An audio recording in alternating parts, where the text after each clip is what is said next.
Hi, listener. This is From Ideology to Unity, a spiritual journey where we let go of ideological doctrine and ego in favor of meaning, purpose, and unity as a whole. So I'm reading A New Earth by Eckhart Tolle, and I've just sort of had a mini eureka sort of moment here. But what I'm about to say, I'm going to preface it by with something. Now, I might have talked about this a bit in another brief short video that I did, which was about the what it was about. What I said was relating to what Eckhart Tolle said in this book. Was we start off with when we're toddlers or children, we're conditioned by our parents into an identity. We've got a name and we identify that with ourselves. And then we identify the word I as referring to that identity, who we are, right? And then we learn to identify mine, mine, X, so that if there's a particular object like a toy, we identify that as ourselves, or an extension of ourselves. And that's why, like, if someone takes our toy, we feel like we've lost something and we get angry, upset or something, right? Or cry, which would be sadness, I suppose. So there's that. That's kind of the context to it. And then from there, we might identify with being in a certain group or certain activities, or even certain achievements. And we lay claim to more and more and more. And the more we lay claim to, the more we feel that we are, in a sense, and what puffs up our ego, and the more safe and secure we feel we are. Because, okay, what I'm doing here is I'm actually bringing in some of the what I've learned from Mastering the Mind course by Aaron Abke that I'm doing, but I'll bring that into it. So there's the idea with the ego is that the more identities that we have, the more we so the more identities that we have, the more we feel our social status increases, and thus our safety in a social society where social status is important for your security matters. I mean, if there's a tribe and you lose reputation in that tribe, or even, you know, let's say it's cavemen or something, you know, like that makes a huge difference to your life. Huge, right? That fundamental programming still exists. And so, like, we're trying to survive in a tribal social setting. That's the programming, right? And so, but the thing is, what Eckhart Tolle has been talking about just on the page before, because I'm looking at page 49 here, but the page before is 48. Well, you'd expect that, wouldn't you? But it's talking about, I'll tell you what, actually, I'll start there. So the thought forms of me and mine, of more than, of I want, I need, I must have, and of not enough, pertain to the content, but to the pertain not to the content, but to the structure of the ego. The content is interchangeable. As long as you don't recognize those thought forms within yourself, as long as they remain unconscious, you will believe in what they say. You will be condemned to acting out those unconscious thoughts, condemned to seeking and not finding. Because when those thought forms operate, no possession, place, person, or condition will ever satisfy you. No content will satisfy you as long as the egoic structure remains in place. No matter what you have or get, you won't be happy. You will always be looking for something else that promises greater fulfillment, that promises to make your incomplete sense of self complete and feel that lack you feel within. And perhaps I could have started a little bit earlier, because there's some context here that I could bring. So I'll do it differently from normal, because I'm going backwards slightly. So yeah, I'll go back a couple of pages more. So the ego identifies with having, but its satisfaction in having is a relatively shallow and short-lived one. Concealed within it remains a deep-seated sense of dissatisfaction, of incompleteness, of not enough, I don't have enough yet, by which the ego really means I am not enough yet. So it's a negative self-belief of not being enough, which is a very common negative self-belief. And I think it's fundamentally core to an egoic identity that we develop as a child. There are other negative self-beliefs that can spring forth, but I suspect that this is one of the more primary ones. Because limitation is fundamental to an egoic identity in the first place. And the ego always wants more. As we have seen, having the concept of ownership is a fiction created by the ego to give itself solidity and permanency and make itself stand out, make itself special. And that, okay, that has interesting implications on politics because, well, but it's not about taking a side, but it's interesting. Now, for example, libertarians are very big on the whole property thing. And generally, you could say that the right, so to speak, is very concerned with that. And obviously, I'm not saying people shouldn't be allowed to have like their own land and their own area, or at least when I say their own, I mean that they use and have personally. Although I imagine in 5D, I don't see people as necessarily wanting that as much. But at the same time, I don't think anyone would be stopped from it. Like people would naturally ask for consent from each other and for everything, I guess. You know, everything would be mutually arranged with free will and consent, right? So the no one would be prevented from having a house that, if they wanted a house that they lived in just themselves, if that was really important to them, or if they had the house that they just live in with their children, let's say, you know, that would be that there's no reason why people would be like, no, you can't have that. Because, and I suppose that's a difference between the collectivism, the materialist collectivism of the radical left, so to speak, because these are the labels, say communism, as it's known, and the collective aspect of life in 5D, which will be fundamentally consensual. Now, a communist might respond by saying, well, it violates free will and consent for there to be anyone having their own land that they have for themselves or their own house or whatever, because it fundamentally forces other people not to be able to access it.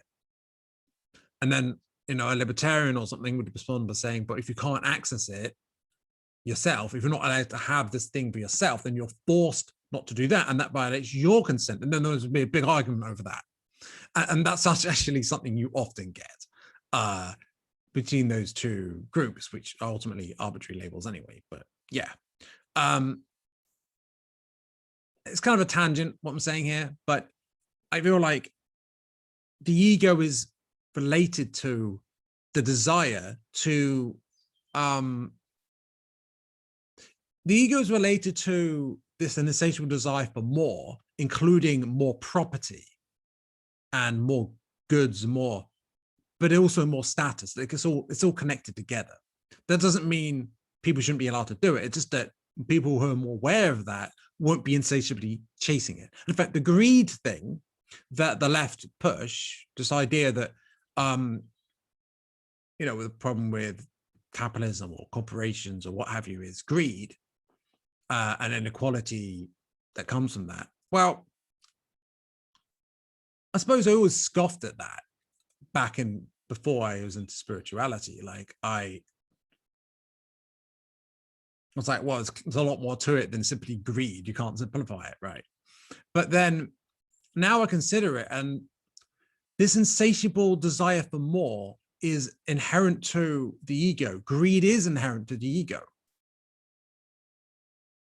But interestingly, the radical left has identified greed as a problem, or not identifying the greed in themselves, right? Because in a sense, there's this whole, firstly, the ego always has a desire for more, and they may even desire to have what they feel that they are not given access to. Like they may feel that the rich have access to all these material possessions that they don't have, and that is fundamentally something that they are deprived of because of that. They see it in a zero-sum game, perhaps, where some people having more means that other people have less, and they feel a sort of a threat to their sense of ego by there being differences in what is possessed materially. And this is, of course, the result of one aspect of this is that if everyone's focusing on the material, which tends to happen in an ego-centered society, which is any society in a third density, I suppose, or not necessarily, but that's how it's been on Earth for a while. So every aspect of the little spectrum or whatever, right, it has been influenced by the ego. And they're almost like, there's this idea in the Kabbalah, actually, the tree of life. And there are these different areas that represent different, I think it's about different aspects of the psyche, different aspects of action. It's, I don't actually know that much about it, but then there's the tree of knowledge of good and evil. And first of all, that's dualistic because good and evil, and dualism isn't unity based. So duality isn't about unity, whereas love is actually a unity focused thing in truth. And love is, an unconditional love is what awakening is about. There's a unification to unconditional love, which is what is required or involved in the opening of the heart chakra, which is involved in awakening to the fifth dimension or fourth density. So there's always a sense of there must be more, we must get more material possessions or more social status or more of this, that, or the other. When it comes to politics, now this just takes different forms, right? The economic right seems to embrace the greed aspect and to embrace the getting more abundance and working hard and then earning more. No, actually, no, it's not real abundance, but working hard, even if you don't enjoy what you're doing, and getting more material possessions and gaining happiness from that, which you don't really ultimately get because you're not really getting inner peace and presence. You're chasing and chasing and chasing. Oh, and then eventually you retire. And then you're still not really happy, something's missing. And then maybe you realize that you've been wasting your time your whole life on your deathbed, you know, and that's a good life, according to that version of things. The economic right, the way the economic right might present it. The problem with the economic left is that they're like, okay, the problem is that there's all this inequality, but we can have more of, we can have what we're unfairly taken, they identify as lacking and not good enough, and that they will be good enough if only we abolish the system. If only they don't see their sense of not being good enough and their sense of not having enough as internal to them, they're seeing it as they're externalizing it or projecting it onto the system or others as the cause of their feeling of inadequacy. And that feeling of inadequacy, in truth, though, is based on the ego, right? And then there's identity politics, and what that comes down to, whether it's, so to speak, far right identity politics, or whether it's about identity politics about certain supposed victim groups, or what have you. What it involves is a grasping of more and more identities, of which, on one hand, one is a victim, but on the other hand, there's this whole focus on those who have privilege based on which group they're in, or of lowest that effectively unfairly benefit and thus need to be given, and thus the priority needs to be on helping and giving to those, whether it's materially or in other respects, socially respect or what have you, dignity, whatever, to those who are deemed to be lacking, to correct their lack, while others are deemed to be having too much, but simultaneously lacking ethically for that. And it's this whole sense of they're not being good enough, then getting more, whether it's identities or wealth or what have you. So, and with authoritarianism, let's say, which is oversimplified, there's this idea of that if we have control and we have security, and if things are, if we focus on keeping people safe and providing what people want, the basic needs, and keeping the streets safe, etc., and keeping control of what might feel disgusting. You might not, if you feel disgusting, you might feel like it's not enough if you might feel that your safety is threatened by something being unclean, and you might need to feel like it needs to be cleaned up for you to be safe, and that's feel safe, and that might actually involve like prejudice in certain cases, or it might simply be about cleaning up the streets, literally, right? And so with authoritarianism, there's a desire for control and a desire for safety, and that there's this, you will get that, the idea that you get that if you have authority over others, or if others have authority over you. This relates, I'd say, perhaps to the drama triangle, where people like to feel they're a victim and those with power will keep them safe, or that they can have power over others and feel safe. And feeling safe is fundamentally something egoic. So yeah, I didn't actually even plan on going into these different aspects of politics and how they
egoic lack.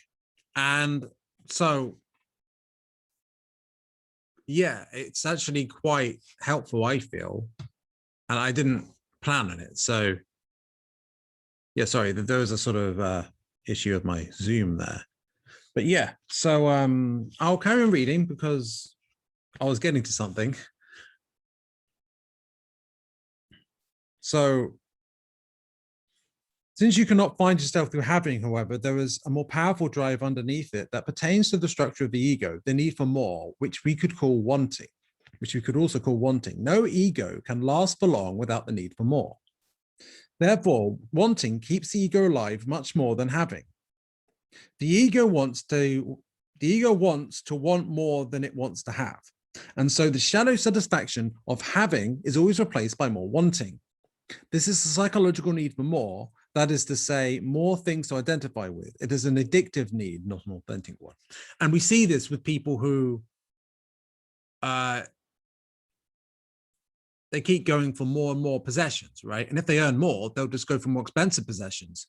And these might give them a sense of social status, and they might also they just might feel good from having it until it wears off and they need to get that feeling again. So that's what he's talking about. And, you know, it's the same thing when it comes to drugs, really, or even the feeling you get from watching YouTube videos or playing a game. Like, not inherently, but it depends what your relationship is with it. But it's very often the case that it's like that because the ego is insatiable. And really, you need to be aware of that until the point that you can, I guess, go through the process of what people call ego death. And that's something that's often very misunderstood. And it's not like just kill your ego, literally. It's more like, actually, I won't go into that right now because that's just not what I'm talking about here. I could go and do that in another episode. So in some cases, the psychological need for more or the feeling of not enough that is so characteristic of the ego becomes transferred to the physical level and so turns into insatiable hunger. The sufferers of bulimia will often make themselves vomit so they continue eating. And I'll skip a bit, but yeah, some egos know what they want and pursue their aim with grim and ruthless determination. Genghis Khan, Stalin, and Hitler, just to give a few larger-than-life examples. The energy behind their wanting, however, creates an opposing energy of equal intensity that in the end leads to their downfall. In the meantime, they make themselves and many others unhappy, or in the larger life-than-life examples created on Earth. So it's also worth noting that, I mean, those who take a self-serving path, they're not really happy. I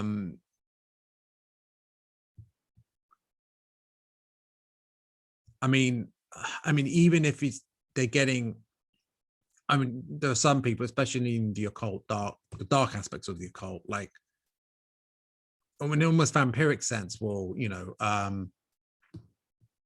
hurt other people and get a sort of energy from that in a sense, and or a sense of fulfillment from that, and they'll be addicted to that. I mean, that's where it leads when it gets more deeply entrenched. The deeper entrenched ego gets, keep in mind how insatiable it is, the more suffering is involved, fundamentally. Now, unless you want to suffer, unless that's truly your soul's choice, probably not advisable, but, you know, who am I to say what not to do, right? I guess free will is ultimately part of reality after all.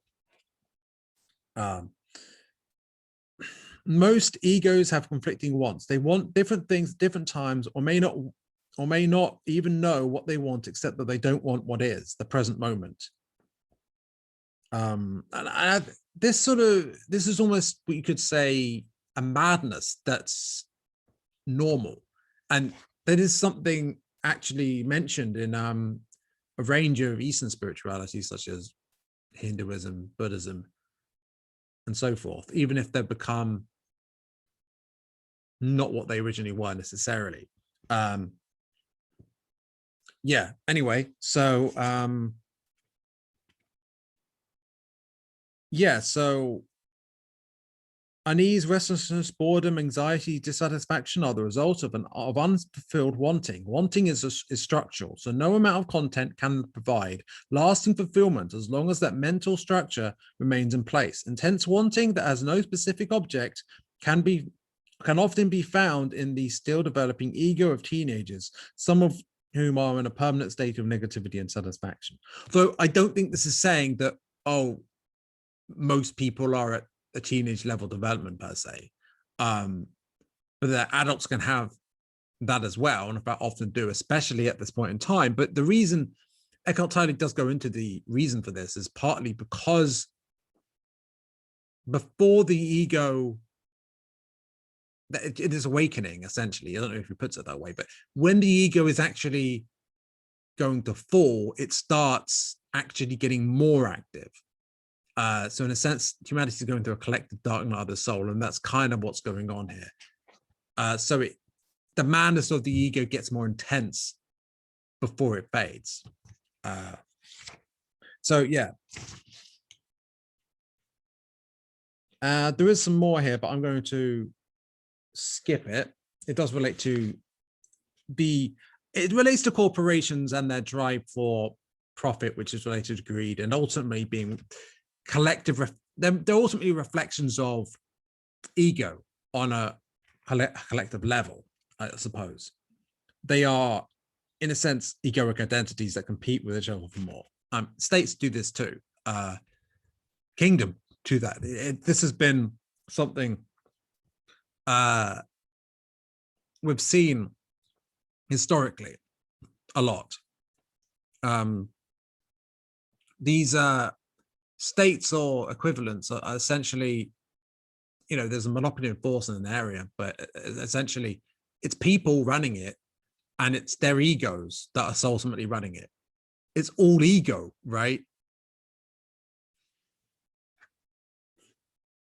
Or at least that's how it's been for a long time. How it'll be in 5D is a different matter. So yeah, then we'll get to the things I was saying I've read before about this thought forms of me, mine, and more than, all right?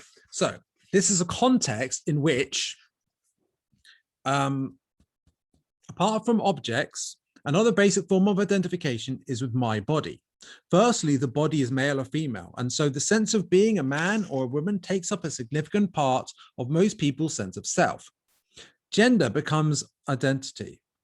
Identification with gender is encouraged at an early age, and it forces you into a role, into conditioned patterns of behavior that affect all aspects of your life, not just sexuality. So, and I had it was a sort of, I don't know, you could say revelation or eureka or something, right? So, and I've been wondering, like, what's the new age, what's the answer? Or what's an answer to the identity politics let's say the identity politics of victimhood, let's say, when it comes to gender, and how that relates to the new age movement, so to speak, right? Because I have noticed that there is a prominent part of it, so to speak, that is there are people there definitely involved in it who are into identity politics, and it does concern me on some level. But I'm aware of it's important not to judge, and unity is important too. And so the issue I have here is that, well, is it an issue? So the question is, this is what he's bringing up here. Gender becomes identity. And so we get taught, and let's say radical feminist would be very much acquainted with the idea that identification with gender is encouraged at an early age, and it forces you into a role, into conditioned patterns of behavior that affect all aspects of your life, not just sexuality. And they are very much focused on how that the effects of that in society and what that does to us and how much suffering comes from that. And it's easy to scoff at that if you're not of that mindset. But if you are of that mindset, it's hard to understand those who aren't of that mindset, and vice versa. It becomes a very dualistic thing at times. And I'm concerned with unity and how we can bridge divides. So especially when I see people who are New Age and movement who are into identity politics, and I see people who are kind of against it, right? And I see that, and I'm wondering, like, there must be a way to unify these opposites. So here's the thing. Here's the problem with it, potentially, is that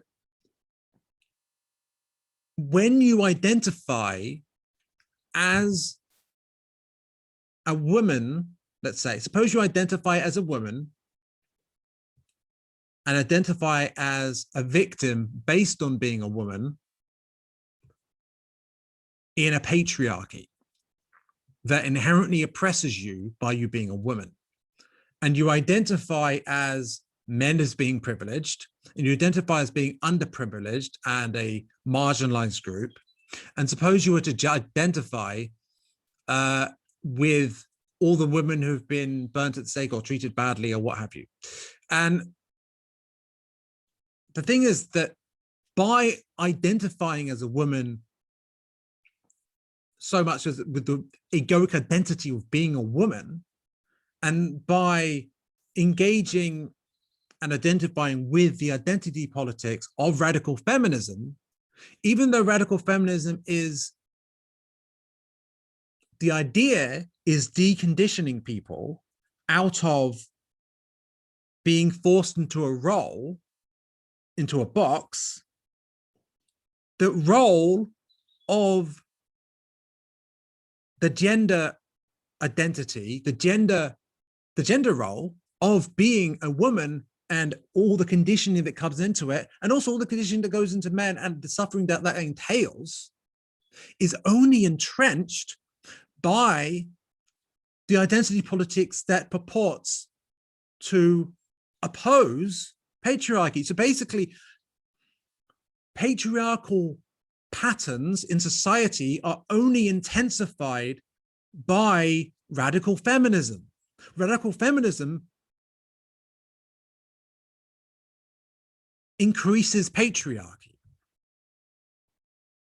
And not just that, when people who feel attacked by the ideology, let's say, or by those ideas, because not everyone, people might resist that. They're told, oh, there's something, everything's wrong with gender, that there's something, if you're a man, that you're privileged and everything is just, there's a whole bunch of things, or even a woman doesn't like the idea, not everyone, if someone doesn't like radical feminism, which is quite it can be quite contentious for people, at least some people can experience it that way.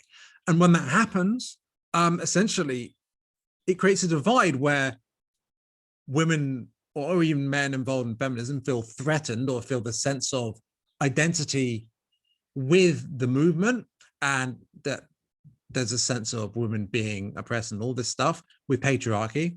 And there is perhaps rightly the awareness of how conditioning, gender-based conditioning, causes suffering.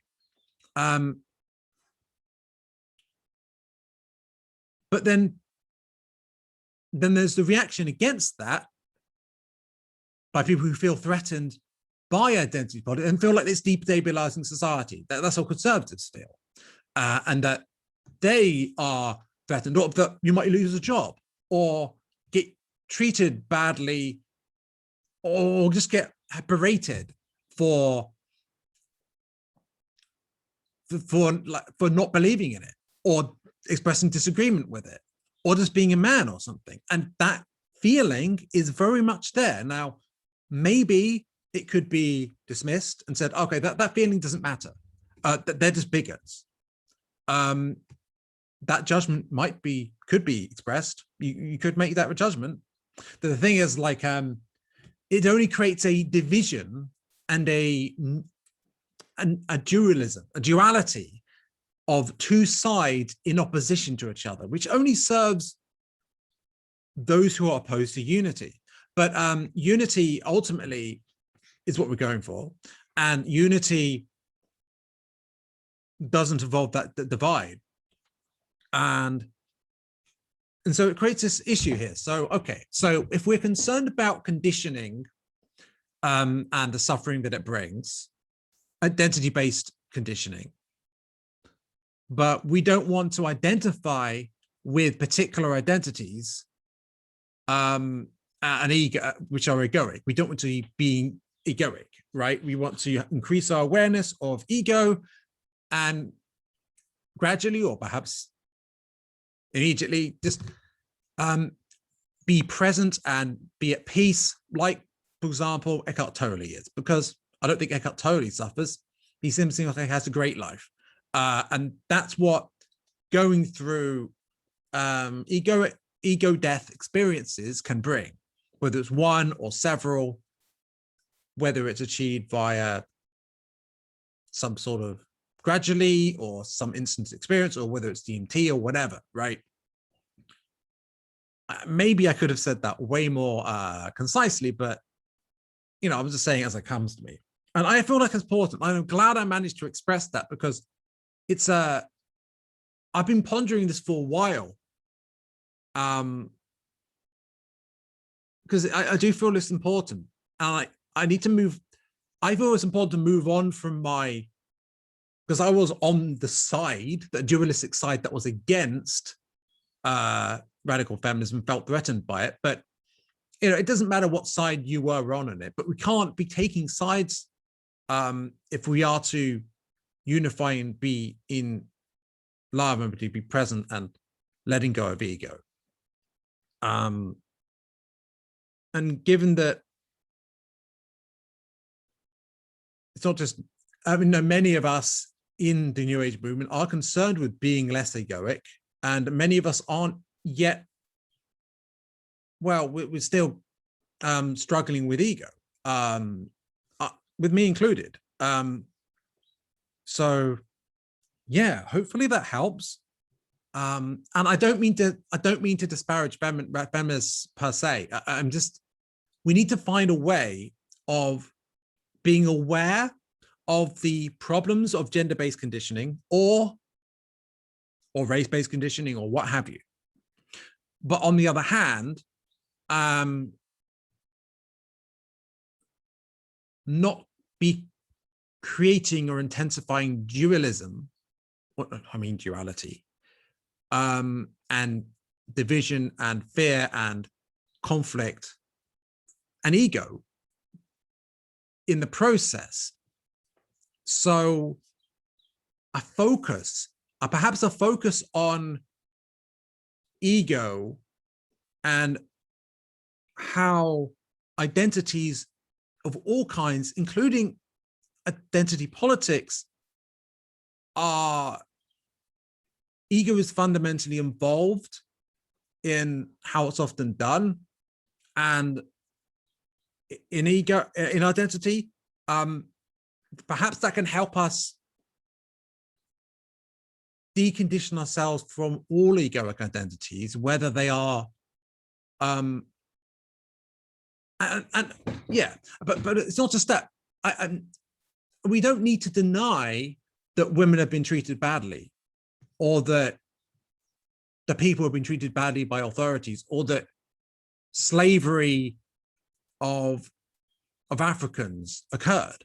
Like, we don't need to deny any of that. We can acknowledge what has happened without pointing fingers, without assigning victimhood or blame, without creating a divide or oppressed groups and oppressor groups. And we can do that in a way that focuses on unity and on the insatiable ego that's ultimately behind all of these, perhaps you could say, ugly manifestations of ego. And and all the negative emotions entailed.